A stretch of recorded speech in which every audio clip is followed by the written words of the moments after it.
नमस्कार दोस्तों, कैसे हो। उम्मीद हो कि आप सब अच्छे होंगे। कोरोना का टाइम चल रहा है, सब घर के अंदर रहना, सुरक्षित रहना, घर में जो है खा पी के मस्त रहना, टेंशन मतलब हम जीवित रहेंगे, टेंशन मतलब हम कोरोना की लड़ाई को जरूर हराएंगे। ठीक है दोस्तों, ठीक है। आज हम आपको नया टॉपिक पढ़ाएंगे। उस टॉपिक का नाम होगा चौहान वंश। क्या होगा दोस्तों? चौहान वंश। चौहान वंश। चौहान वंश का इतिहास बहुत ही गौरवशाली रहा है, क्योंकि पृथ्वीराज तृतीय ने कई युद्ध जीते हैं और दिल्ली सल्तनत पर भी शासन किया है दोस्तों। इसलिए चौहान वंश का इतिहास बहुत ही शानदार और उज्जवल है। ठीक है दोस्तों, आज हम चौहान वंश में भी इसकी शाखा जालोर के चौहान पढ़ेंगे। कहा के दोस्तों? जो जालोर का चौहान वंश।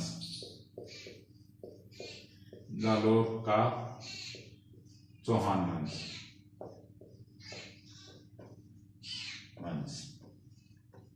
अब दोस्तों, जालोर है ना, वो दो शब्दों से मिलकर बना है। एक तो जाल और दूसरा शब्द है लोर। दोस्तों, जाल तो एक पेड़ है। क्या है? पेड़। और लोर का अर्थ होता है दोस्तों सीमा।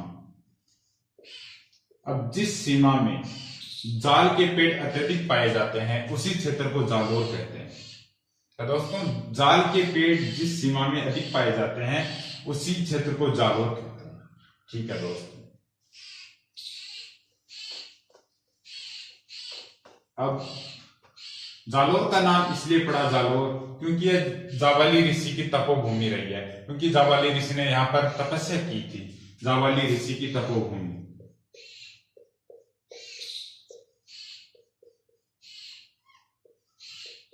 ऋषि की तपोभूमि।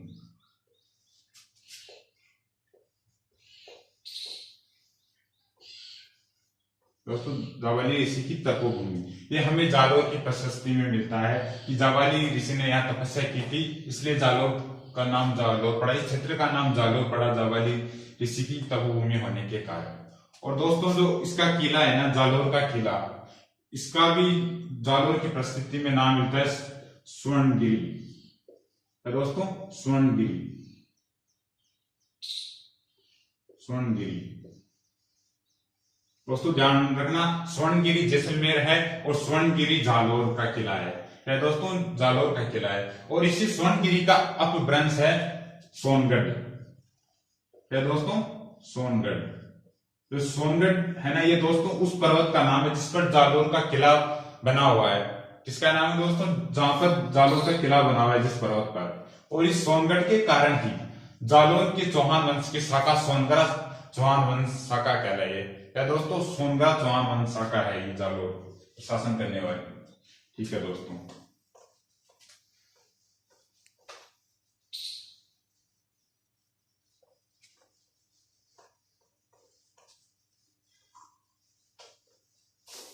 हाँ।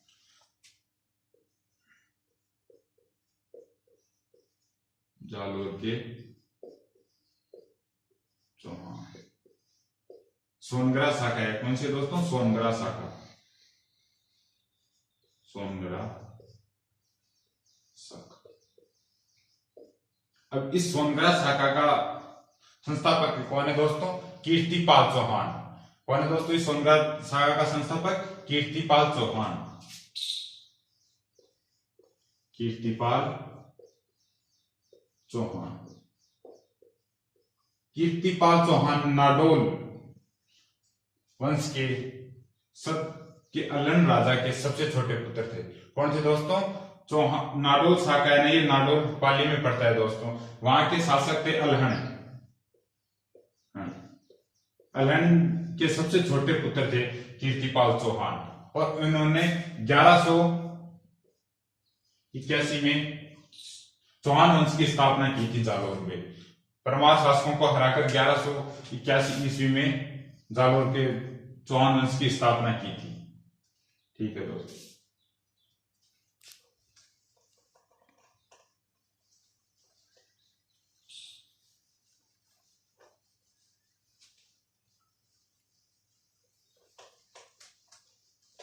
अब हमें दोस्तों सोनगढ़ चौहानों के बारे में कहां से पता चलता है?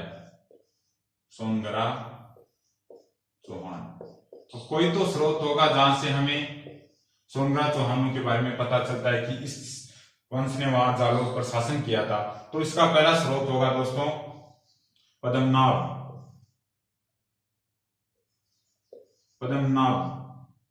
द्वारा लिखित पुस्तक। पद्मनाभ ने 2 पुस्तक लिखी थी दोस्तों। पहली तो है वीरमदेव सोनगरारी बात,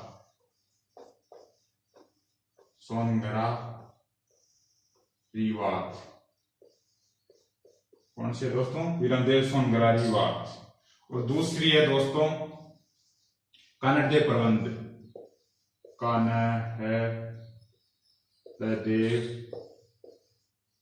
प्रबंध, दोस्तों ये दोनों पुस्तकें 1455 ईस्वी में लिखी गई थी, जो पद्मनाभ ने लिखी थी। किसने लिखी दोस्तों? पद्मनाभ ने। और तीसरा स्रोत है दोस्तों मकराना शिलालेख।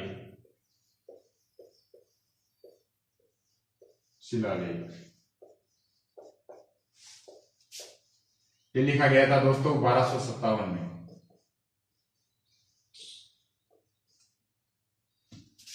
और इसका चौथा स्रोत है दोस्तों जालोर की प्रशस्ति। कौन सा है दोस्तों? जालोर की प्रशस्ति।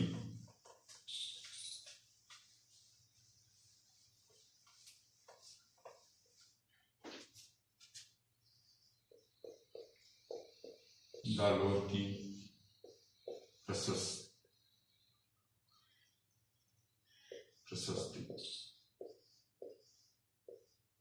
ठीक है।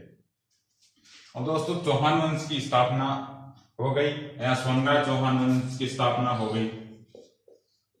सोनगरा चौहान वंश। अब कीर्तिपाल ने इसकी स्थापना की थी।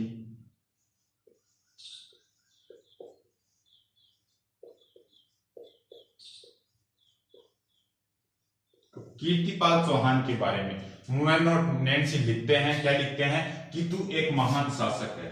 क्या लिखते हैं? कि तू एक महान शासक है, या कि तू एक महान राजा है। कि तू एक महान राजा या शासक।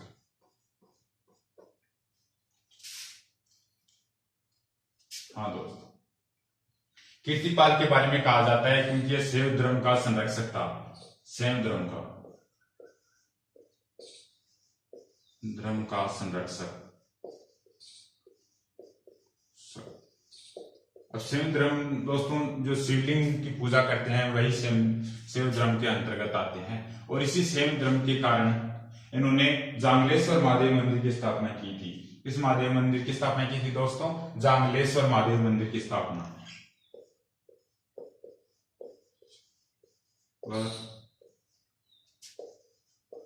महादेव मंदिर इन्होंने शैव धर्म के कारण जांगलेश्वर महादेव मंदिर की स्थापना की थी।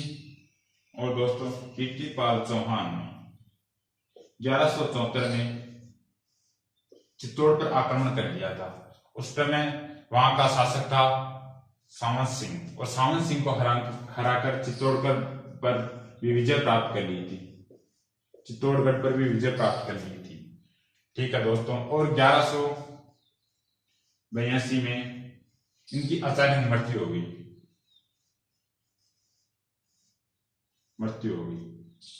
फिर दोस्तों इनके बाद इनका पुत्र जालोर का शासक बनता है, और उस पुत्र का नाम है समर सिंह।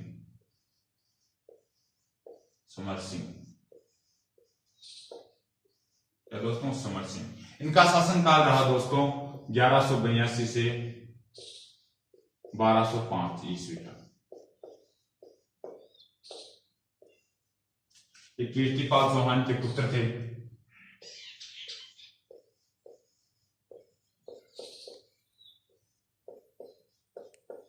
चौहान के पुत्र थे। इन्होंने दोस्तों जालोर दुर्ग के चारों ओर परकोटे का निर्माण करवाया था। सुरक्षा की दृष्टि से जालोर का दुर्ग है ना उसके चारों ओर परकोटे का निर्माण करवाया था। क्योंकि दोस्तों जालौर का दुर्ग है ना वो सुकड़ी नदी के किनारे स्थित है। किस नदी के किनारे स्थित है? सुकड़ी नदी के किनारे स्थित है। ध्यान रखना दोस्तों, ये ध्यान रखने वाली बात है, सुकड़ी नदी के किनारे जालौर का दुर्ग स्थित है। इन्होंने दुर्ग के चारों और परकोटे का निर्माण करवाया। दोस्तों जालौर की सुरक्षा हेतु गुजरात के शासक भीम सिंह द्वितीय की पुत्री लीलावती या लीला से विवाह किया था। किसे दोस्तों? गुजरात के शासक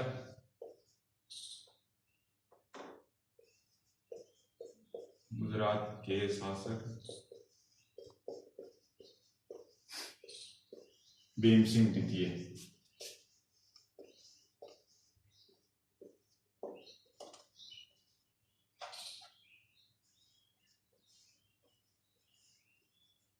की पुत्री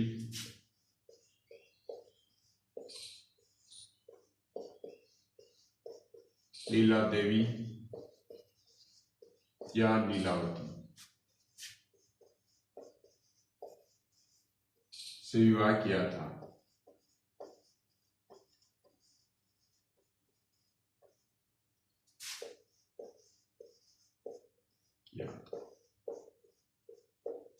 और दोस्तों इनकी 1205 में फिर मृत्यु हो गई।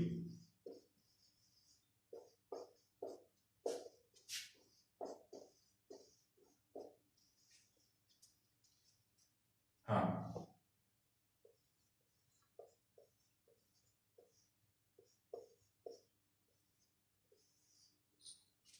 दोस्तों समर सिंह के बाद उसके पुत्र उदय सिंह को राजा बनाया गया जालौर का। उदय सिंह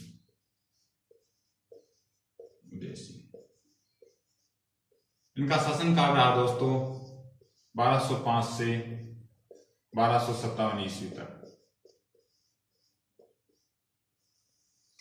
दोस्तों उदय सिंह समर सिंह के पुत्र थे।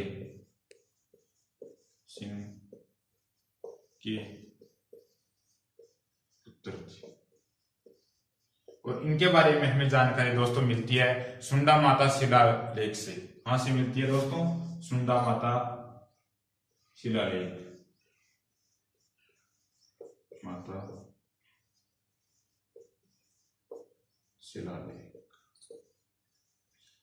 शिलालेख में बताया गया है दोस्तों इनके समय 1228 में। कब दोस्तों? 1228 में दिल्ली सुल्तान इल्तुतमिश ने जालौर पर आक्रमण कर दिया। अब आक्रमण तो कर दिया लेकिन वह दुर्ग को नहीं जीत पाए। अब दुर्ग को नहीं जीत पाने के कई कारण थे, क्योंकि एक तो दिल्ली से जालौर बहुत दूर था और जो जालौर है ना वो रेगिस्तान एरिया में है। उससे पहले कि इल्तुतमिश कुछ कर पाता, उदय सिंह ने वहां के आसपास की फसलें नष्ट करवा दी थी कि जिससे शत्रु को कोई भी खाद्यान्न पदार्थ नहीं मिल सके, और सभी जलाशय को दूषित करवा दिया था और उन्हें पीने के लिए पानी भी नहीं मिला। और गर्मी के टाइम में आक्रमण किया था और सेना को सफलता भी नहीं मिली और बिना पानी बिना खाना पानी के सेना की हालत खराब हो गई और इसके कारण इन दोनों में संधि हो गई।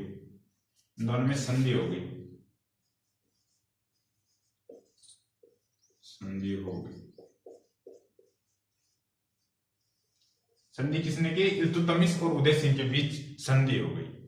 ठीक है दोस्तों।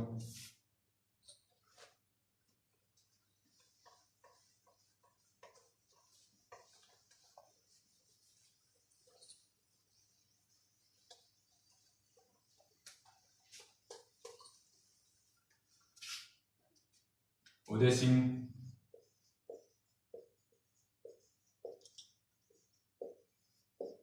और इल्तुतमिश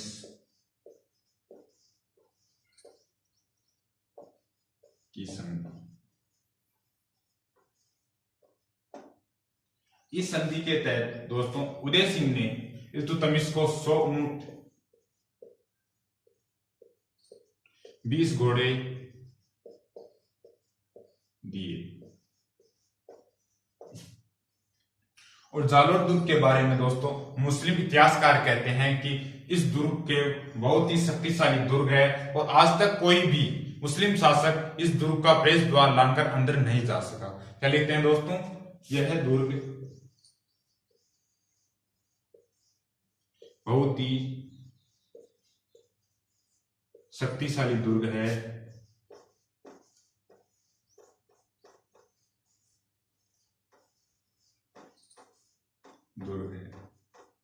और आज तक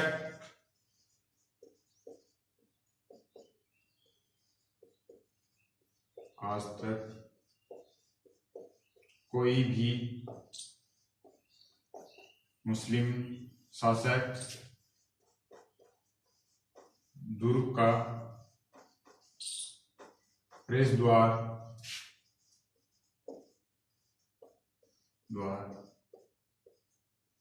लांघ कर अंदर नहीं जा सका। जो उदय सिंह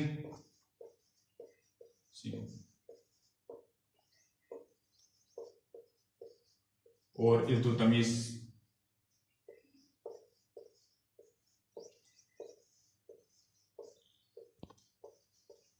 संधि, जो इनके बीच संधि हुई, इस संधि की जानकारी हमें दोस्तों हसन निजामी की पुस्तक हसन निजामी या उस समय के मुस्लिम इतिहासकार हैं हसन निजामी की पुस्तक ताज उल यासीर से मिलती है, शीर से मिलती है।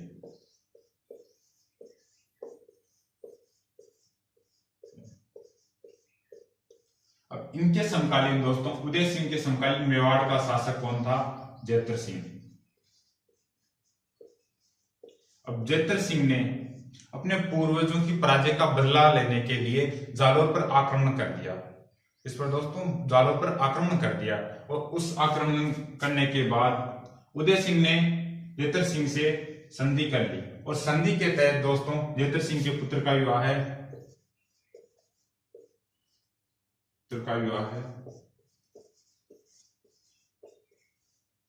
उदय सिंह की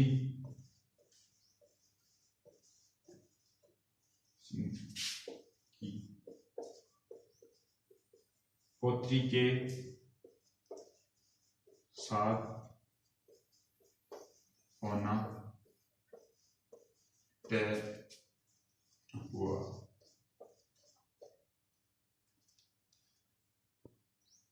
दोस्तों उदय सिंह की पोत्री तो रूपा देवी थी, रूपा देवी, और जैतर सिंह का पुत्र था तेज सिंह। कौन था दोस्तों? तेज सिंह। इन दोनों के विवाह गठबंधन के बाद जालोर और मेवाड़ की दुश्मनी समाप्त हो गई और उनमें संधि हो गई। ठीक है दोस्तों, उदय सिंह की मृत्यु हो गई 1257 में। उदय सिंह की मृत्यु 1257 ईस्वी। अब उदय सिंह की मृत्यु के पश्चात इनका पुत्र चाचिक देव, कई जगह इसका नाम दोस्तों चाचिंग देव भी मिलता है।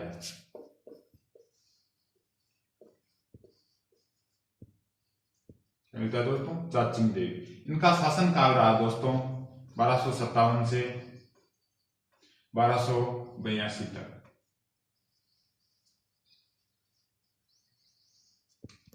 ठीक है दोस्तों, इनके समय कोई भी मुस्लिम आक्रमण नहीं हुआ जालोर पर, क्योंकि उस समय बलवन का शासन था।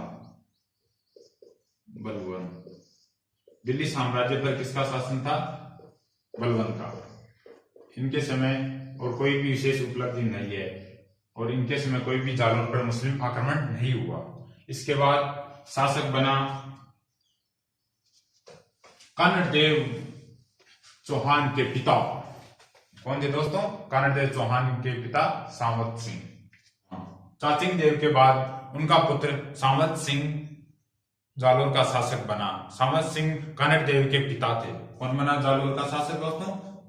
सावत सिंह। इनका शासनकाल रहा दोस्तों 1282 से 1305 ईस्वी तक।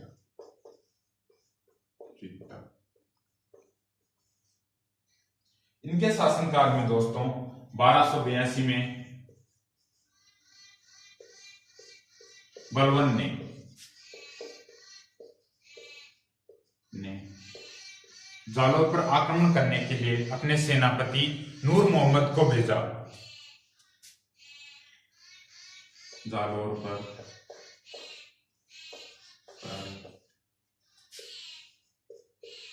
आक्रमण के लिए सेनापति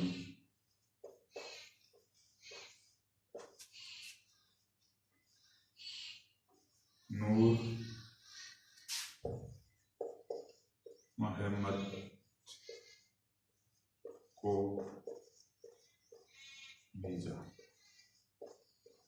लेकिन वह दोस्तों सफल नहीं हो पाया क्योंकि सावत सिंह ने उनको युद्ध में हरा दिया था। नूर मोहम्मद पराजित हो गए।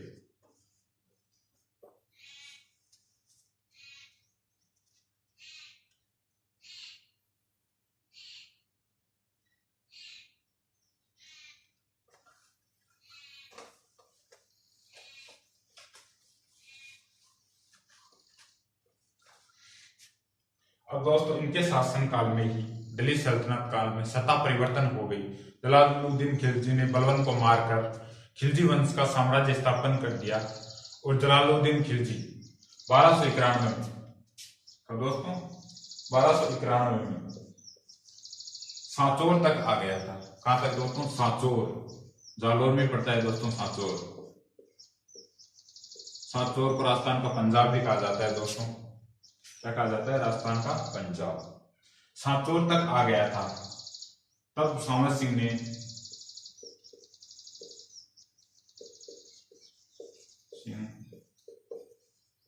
और बागोला, ये जगह का नाम है दोस्तों बागोला, जो गुजरात में है इस टाइम। बागोला के शासक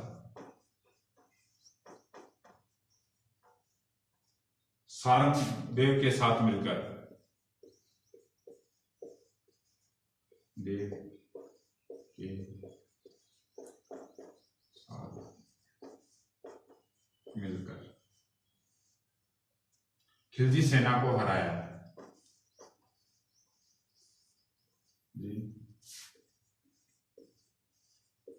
सेना को हराया।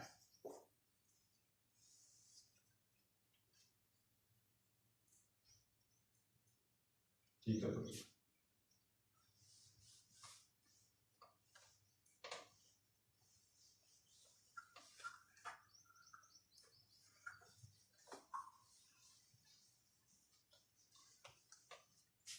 और दोस्तों 1305 में 1305 ईस्वी में तो सावत सिंह ने जीते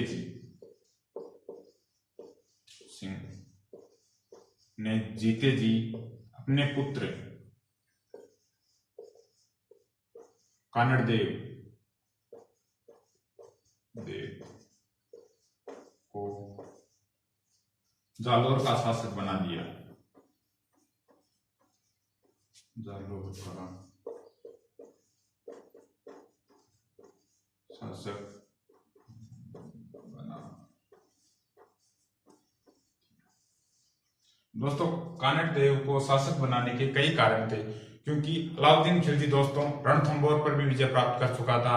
वहां उन्हीं के पड़ोसी राज्य मेवाड़ पर भी विजय प्राप्त कर चुका था, इसलिए चारों ओर से संकट आ रहे थे और इसलिए श्रावण सिंह को लगा कि अब मेरी उम्र हो गई है और इस कारण मैं इन सभी चुनौतियों का सामना नहीं कर सकता, इसलिए उन्होंने अपने पुत्र कानड़ देव को वहां का शासक बना दिया। ओके दोस्तों, अब कानड़ देव के बारे में कल पढ़ेंगे। थैंक यू दोस्तों।